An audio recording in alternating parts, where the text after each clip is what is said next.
welcome to another great episode of Take 20. And welcome back to all of our students who are joining us this August for the 21-22 school year. We're so glad to have you. And we welcome our kindergarten class of 2034. It's a large group of students. Yes, in fact, it may be our largest group of kindergarten students ever. On this month's episode, we're going to talk about reading, math, and mulch. We are focused on reading this year. So let's start our show by spending a few minutes talking about why we keep saying, read 20. Thanks, guys. Miss Kathy, I'm so glad you joined me today. Well, thank you for inviting me. You know, kids are in school. I know. I'm so excited. I keep seeing such wonderful things going on. And a lot of reading going on, which I know you love. I love that. And you know, one of the things since you bring up reading is that it's really important for students to be reading every day. And what they're saying, you know how long they should read a day? Tell me. I think it's about 20 minutes every single day. Oh, Miss Kathy, everybody can read 20 minutes every single day. And it doesn't have to be at just one 20-minute time. It could be 5 minutes here, 10 minutes later, 5 minutes later. So we could read all day long, but 20 minutes makes such a difference. I love that. And I know a lot of kids, like I said, are reading. So tell me a little bit about why it's important that they read 20 minutes a day. Well, one of the reasons why they're saying it's so important to read 20 minutes a day is that after a year of reading 20 minutes a day, you will have heard 1.8 million words. And did you know that if somebody reads 20 minutes a day from kindergarten to 6th grade, they will have read 851 hours. And the more you read, the smarter you are. Oh my goodness, that's a lot of words, Miss Kathy. And you remember the last time we talked about those $10 words? Mm-hmm. They're going to learn a lot of $10 words when they read. It also makes your brain strengthen and grow as well. Not only does it strengthen your brain, but it also helps you sleep better at night.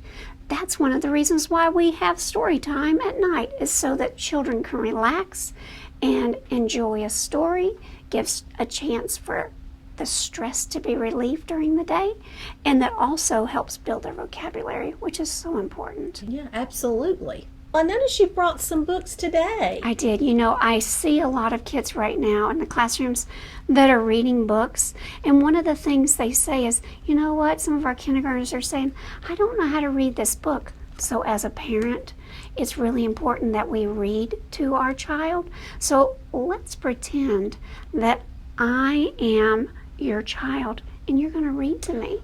Oh, I love that. Yes. And I miss it because my girls are older now and I don't get a chance to do that very often, so I'm so glad we're doing this. Let me move this teapot. Okay. And we'll get started.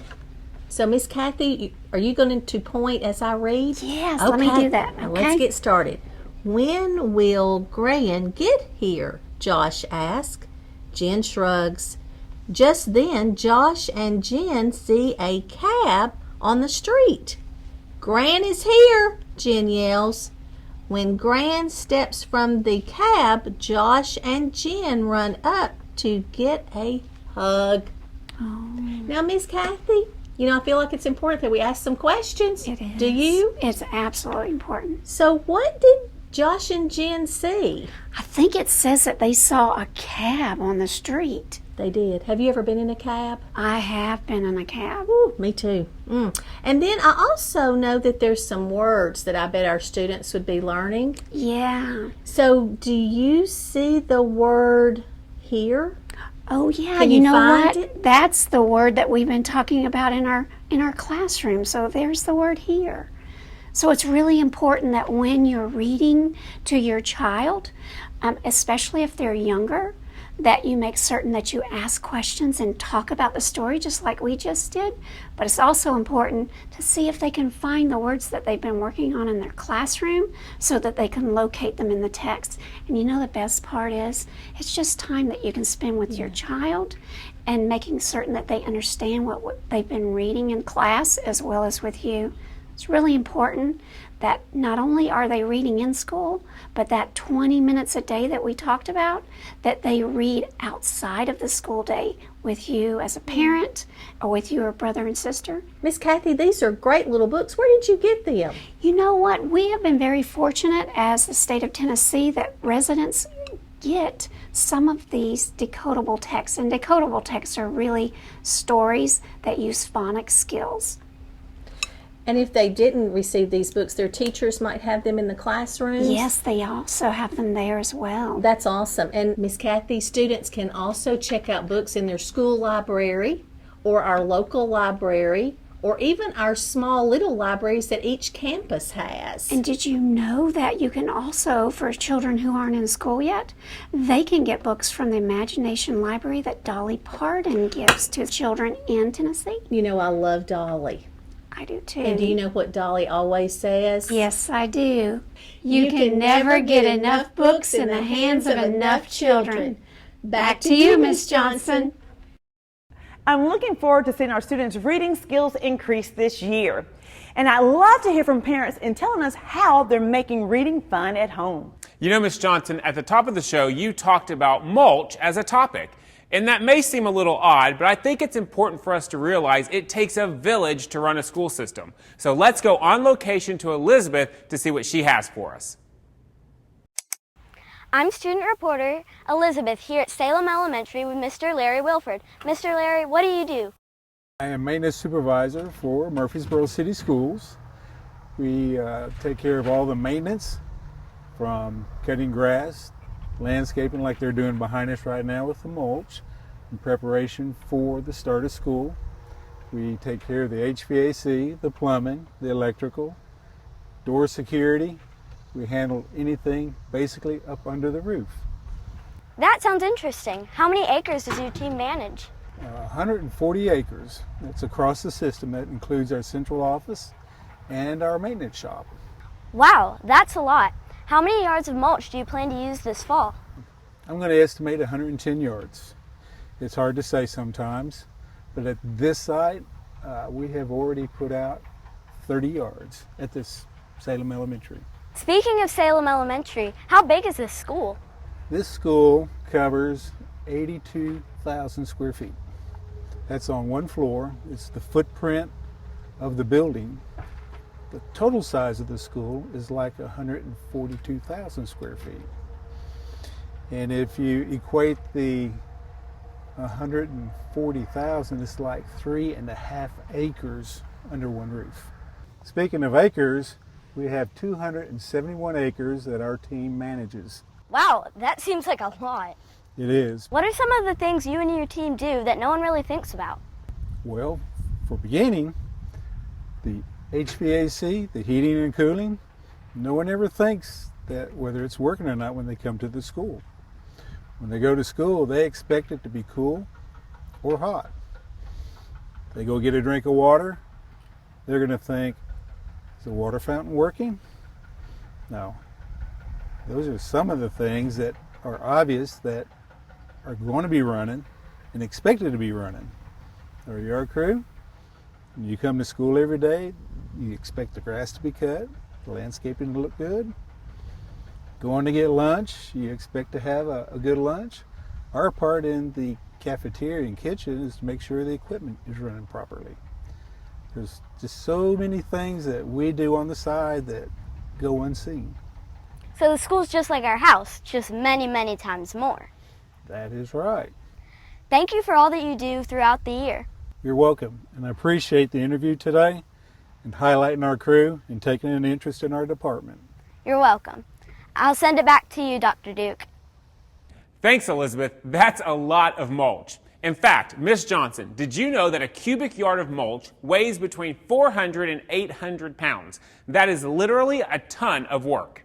I think it's more like 35 tons of work, but who's counting? That's a great segue to Grayson and Miss Cindy in the math studio. We're going to be playing a game of pig. On the basketball court? No, with dice. Thanks, Miss Johnson. Hey, Miss Cindy, do you have another game for me to play? Well, yes, I do have a new game today, and this is one we actually played in summer school in a lot of the classes. You know, the last time we did Oh No 99, and we played with some playing cards. Well, you know, something else you might find around the house or some dice. So we're going to play a game today called Pig. Now, Grayson, here's how it goes. What we're going to do is we're going to roll the die, and if we get a 2, 3, 4, 5, 6, we're great, right? and we're going to bank those points. And you can roll as long as you want to, as many times as you want. But we know there's a probability that the number 1 will come up. When that number 1 comes up, then all the points that you've rolled, if you keep rolling, you'll lose them for that round. Okay? So at any point, you can bank points and stop and bank them, and we'll write them down. Our goal today, let's play to about 50. Does that sound like a good goal for this morning? Sure, that sounds like fun. Okay, let's see what you get. 3. Ooh, so you're good. Are you gonna bank it right there, write it down, or are you gonna keep rolling? I think I'm going to keep rolling. Okay. 4, so that's 7. You're up to 7. Oh, no. I hate that for you, Grayson. I really do. Let's see here. 3, I'm going to roll. 5, I'm up to 8. And 4 is 12. Do I go one more time? Ooh, 18. I'm going to roll one more time. 18 and 6, what's that? 24? Okay, I'm writing it down. I'm banking it right there, 24. Okay, now your roll. Okay. I'm halfway there, almost. Almost. 2. 2, I'm going to keep rolling. Okay. Plus 6, that's 8. Mm-hmm. Here I go. 2 again, that's 10. Nice. Oh, you're catching up on me. Oh, no, I'm so sorry. But you know, sorry, not sorry. And here we go. 5, 9. Oh, that 1 keeps coming out on me. Go. Oh, Grayson, you're not having luck this morning. 5, 10. I'm going to stop right here. 10. So now I have 34 points banked. I got none. You're going to do it. You're going to get it this time. I feel it. 5. I'm going to get one more, and then I'm 7. Oh, are you kidding? Can't believe it. That is too funny. 2. 8. Now, what am I doing right now? I'm looking at this, right? Because where am I on my total score? At 34. Yeah, but then when I add 8, I'm at 42. 42. So you see what I'm kind of doing? So I'm at 8. And 5. That's 47. Oh, 49. You know I'm going for it. I'm going all the way. Oh! Oh, no. Go. This might give me a small chance. It does. That probability. 6, 12. 12. You're at 12. Plus 3. I think I'm going to stop there. Okay. And where are you? 15. 15. So, 15. Okay. So right now at 15. Okay. I maybe not. Grayson, I was feeling so good about this just 2 minutes ago. Go ahead. 5. 11. I'm going to stop there. When I add 11 to 34, now I have 45. I'm within 5. I think that's a good goal right there. 2. I think I'm going to go 2 more times. Oh, no. Yeah. And 2. Oh, no, I only have 2. I'm not there yet. 2. And 5, 7. And I'm going to stop right there, and I'm at 52. Good game, Grayson. Good game. Okay. Well, Grayson, did you like that game? Was it fun? Yes, it was a lot of fun. I was really hoping for a win, but remember, I did win last time. I do remember that, Grayson. That was fun. Okay, so let's take it back to the control center. Give Miss Cindy a set of cards or some dice, and she will teach math all day. She definitely will. You know, Miss Johnson, we talked about welcoming all of our new students to Murfreesboro City, but we also have some new principals in our district, and our student reporter Gus has taken some time to find out a few of their favorite things. In fact, he asked me to play along too, so let's take a quick look. Hi, I'm student reporter Gus Golden. Murfreesboro City Schools has some new principals, and I thought we could get to know them with a few quick questions. And we included Dr. Duke too. Let's get started. Which do you like more, peaches or apples? Apples. Apples. Apples. Apples. Apples. Peaches. Books or movies? Movies. Books.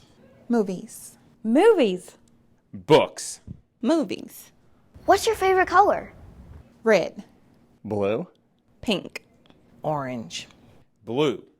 Yellow. Chocolate or vanilla? Chocolate. Ooh, that's a tough one. Chocolate, though. Definitely chocolate. Chocolate. Always vanilla. No strawberry. Starbucks or Sonic? Starbucks. Starbucks.